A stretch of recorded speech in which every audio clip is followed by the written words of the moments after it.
competing against Kim as an assistant when I was at Florida State, as well as several times since I've been at UCLA, and I just have so much respect for her teams, the way they compete, their toughness, the way they execute, just tremendous respect for how they competed against us tonight. And Michigan's a really good team. They play with great purpose, and they know what they're looking for, and they gave us all we could handle. So credit to them in that. They made us better. And what I'm proud of also is that our team, in the midst of situations we haven't been in very much this year, we found ways to win, to go into a hostile environment, and really, especially in the second half, do it with our defense. I think if you took away the last 3 shots that Olsen and Swords made in the last minute and a half, they were 8 for 34. And I thought we made them work really, really hard for their shots, and especially in the second half. So I think, credit to Michigan, they forced us to grow.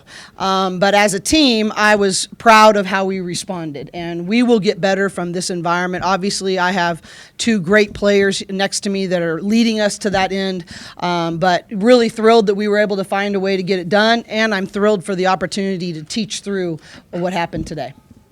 Questions for our student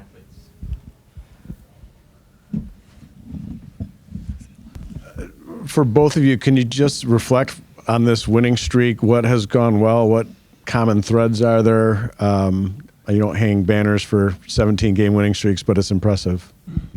Yeah, I think just it's about, continuing to focus on getting better every single day and focusing on the process. And we've really tried to have a very present mindset throughout this entire season, each practice, each game, and really treat each opponent the same. So I think our ability to consistently do that day in, day out, and just go into each game kind of with a attack mindset, recognizing that we're going to get the best of every team that we face and use it as an opportunity to get better.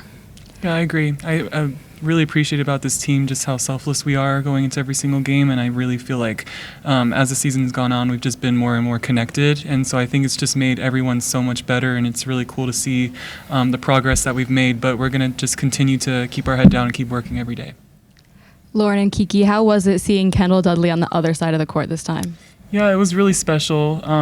Kendall's like my little sister, so it was really nice to see her, and I've been, keeping in touch with her and catching up and just checking in with her, and I'm just really happy she's happy because that's all that matters at the end of the day. So. Mm-hmm. Yeah, same here. Kendall's so great. Actually, I played high school basketball with her. Her mom was my high school coach, so it's just a kind of full circle moment. Happy that she's doing well, and wishing her the best.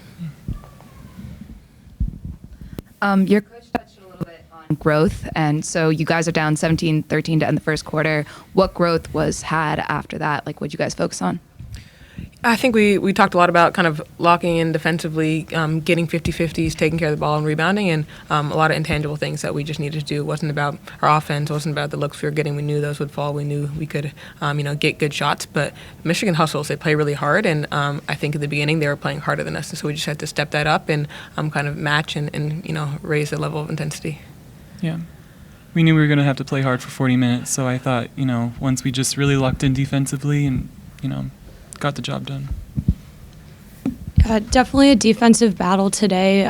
Both teams, the threes weren't falling as much. What helped you find success inside the three-point line today? Yeah, I think we have to be prepared to kind of take whatever the game is giving us, and I think today felt like some threes weren't falling, shots weren't falling, but that's the kind of specialty of our team. We have so many people who can score, so many ways we can score, so when we feel like our outside shots aren't falling, we can always rely on Lauren getting inside, or everyone else getting downhill, people cutting, moving off the ball, and I think that speaks to kind of the maturity we have. When one thing's not working, we're going to find a way to make something else work. Mm-hmm. As you guys were making those defensive adjustments throughout the game, when did you feel the momentum start shifting in your favor, and how did you sustain that? Yeah, I thought when we started to just, make things a lot harder for them. They were playing really aggressively with us, so I was like, why don't we do the same thing back and, make things really tough. And I thought once we started rebounding and locking in on taking away their best players and, just not limiting to a lot of threes, I think that was just really important for us. I thought we just, towards the end, started to lock in and just play a lot more aggressively, which made things hard. Anything else for our student athletes? Thanks, ladies. Thank you.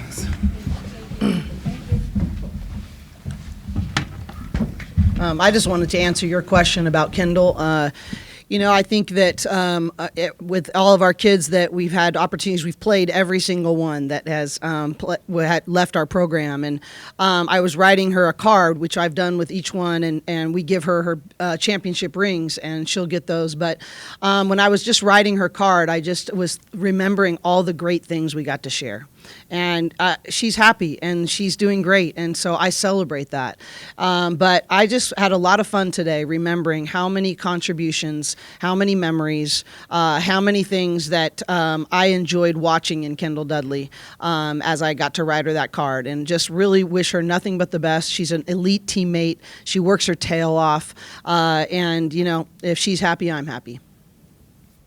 You kind of touched on this in your opening statement, Yeah. but in what ways do you think this felt like a top 10 matchup? Oh, we told our team this was going to be about feel like an Elite Eight kind of matchup, and I believe the Elite Eight game is maybe one of the hardest games to win, and it's on their home court, and hostile environment, and against a team we have a lot of respect for. I think the competitive, you could feel it, you could feel just the intensity of each possession. You'd sort of, and that's something honestly we have needed. We haven't had that since Texas, and I think being able to be in those environments and feel what that's going to feel like and figure out what this game was going to be our edge. And, I'm going to learn as a coach. I was saying in the locker room, we need to watch the last 2.5 minutes. I could have done a better job. Minute 17, we're up 11. We should handle that better, and we will learn from that. But you could feel just every possession mattered, and nobody was going to give up, and somebody was going to look to make a play, and you just didn't know where that was going to come from. And that's why I love playing in the Big Ten, is that there's just such elite competition and varied styles of play that prepare you for what it's going to feel like in the NCAA tournament. Against a team like Michigan or just any top 10 matchup, I'm curious as to just what some of the small details that you see as a coach help dictate the game, and just regardless of if they show up in the box score or not. Well, she would probably, Michigan might define those a little bit differently. How we define them is passion play numbers, and what those are is things that don't show up in the stat sheet. So 50-50s, out-of-area rebounds, assist screens, charges, deflections, there's 7 categories. But, in the first half, I thought we lost the 50-50 battle, and they really did a better job getting on the floor quicker than us, creating extra possessions, and I think they had 14 offensive boards, if I'm not mistaken. And though that's a stat, I think that is a real reflection of effort. I mean, we're taller, we're bigger across the way. That is a compliment to their relentlessness and determination. But I think there's just a series of those. I think sometimes connected purpose. When you were looking for something in particular of a matchup you liked as a coach, either side of us, were you able to play to that purpose? And, those are the kinds of things that these games are such excellent teachable moments for both of us. We will both, Michigan and UCLA, will be better because of what we got to teach through in this particular game.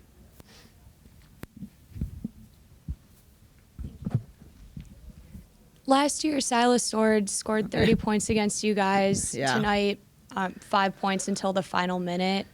It's a whole year later. She's developed as a player, but She's what was your tremendous. plan going in, and how were you able to limit her? Well, we really were able to, and I really give Kiki Rice so much credit. I wanted to rotate Kiki Rice and Charlize Ledger-Walker more, but Charlize got in foul trouble, and so I really had, that's a very difficult assignment. And then you have to turn the ball over, or switch it over. You have to handle it versus their press, and Kiki really had the lion's share of that burden today. But the reality is that, I thought we did a great job of helping off some of those other players to give support to the matchup. So if Kiki had the matchup, I thought Lauren, if Lauren was guarding the player that was setting her the screen, I thought she did an excellent job of stepping up and making that a next play more difficult and giving Kiki a moment to catch up behind the play. And, I just think that I keep going back to that word purpose, because the way in which they find, everyone in the gym knows that they're trying to find Olsen and Sword's shots. shots, and we know it too, and it's still really difficult to stop. And I think that's a real credit to their teamwork and collective purpose. But it's difficult to go from I'm a help side defender on certain players, and then to recognize who and when Olsen and Swords are coming off, and then stepping up and changing your coverage angles a little bit. And they force us to grow in that area. And but Swords is an excellent player. Her basketball IQ, her collective pace in which she plays the game over and over again, her ability to shoot the ball. I mean, she's just really, really good. And you mentioned Swords and Olsen. You know the ball is going to them at the end of the game. They made a few shots, but that last possession, can you walk us through what was going on in your huddle and how was your team able to contest that last shot? Well, the last one, but the three before that, we didn't do such a good job, We wanted to do one of two things. We either wanted them to have to make a play towards the basket because we knew a two didn't hurt us, or we actually wanted to try to foul. We actually didn't get to the play, but it forced us to pull up and to force, them to not be able to even get close. We said we don't even want a three-point attempt, and if we do, it's going to be really far and it's going to be contested. I honestly, we were talking about it in the locker room.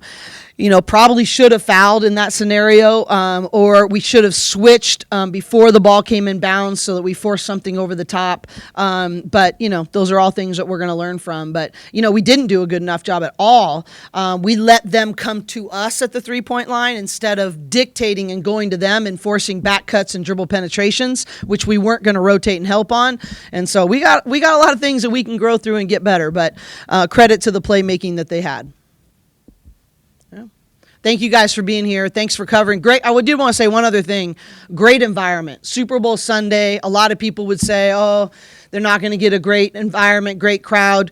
Credit to the Michigan fan base. I thought it was an awesome environment, really, really fun. And we've been treated really well since we've been here. And that doesn't happen all the time. So credit to the way things were run, the crowd that came out. And we're proud of our win because we knew it was against a really good team. Thank you guys for being here. Thank you.